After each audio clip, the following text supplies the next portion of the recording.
It had been almost 2 years since the schools had closed due to the heat.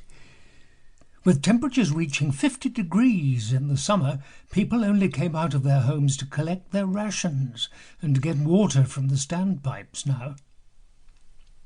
Sarah trudged through the searing heat, clutching 2 large bottles. Her cousin Rosie joined her in the queue. Sweat was trickling down their faces. Sarah turned her portable fan onto Rosie. "Don't," she said, moving away. "It's just blowing hot air at me." At last they reached the beginning of the line. Puddles had formed round the tap. They walked into them in their flip-flops, enjoying the feel of the cool water on their feet. "As if collecting water isn't bad enough," said Sarah. "It's my turn to collect the rations." "Why can't James collect them?" asked Rosie. "He went for me last week," explained Sarah. "Well, this will be the last time," said Rosie, which is something to be grateful for. Carrying the heavy water bottles, with the sweat pouring down their backs, they padded along. It was too hot to talk. They came to a fork in the road. "Bye," said Rosie. "Give my love to James and Granddad." By the time Sarah reached home, she was feeling dizzy and sick.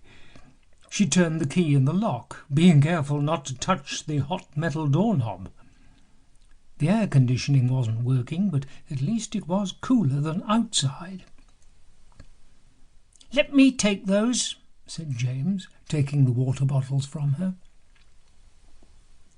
Collapsing onto the sofa, she put her head between her knees. Granddad brought her a glass of water, and she began to feel better. Her little sister Polly ran in and flung her arms round her. "Yeah, you're all sticky and smelly," she said, backing away. Granddad brought Sarah a wet flannel. "What time is my slot at the distribution centre?" she asked. "I'll go for the rations," said Granddad. "You shouldn't have to do the water run and collect the rations." "No way," said James. "I'll go." "Neither of you are going. It's my turn and I'll go," said Sarah determinedly. Granddad sighed. "OK, you're due there at 3 o'clock, he said. "I'll see what I can find for lunch," she said. She looked round the small kitchen. The breakfast dishes were still in the sink, as they had no water to wash them. She looked into the cupboard. 2 tins of baked beans stood in the middle of the empty shelves, next to a small loaf of bread.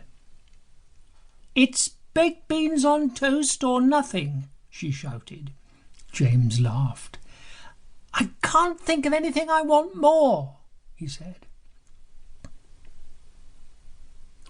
After lunch, Granddad managed to get the air conditioning working. They knew it wouldn't keep going for long, but it was wonderful to feel cool. Sarah got up. "I suppose I'd better go," she said. She opened the door. The heat was overwhelming. She wondered about leaving her face mask off. It made her feel even hotter, but the dust was swirling round, making her cough.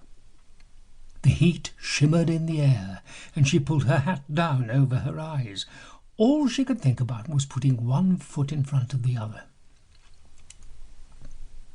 She reached her old school.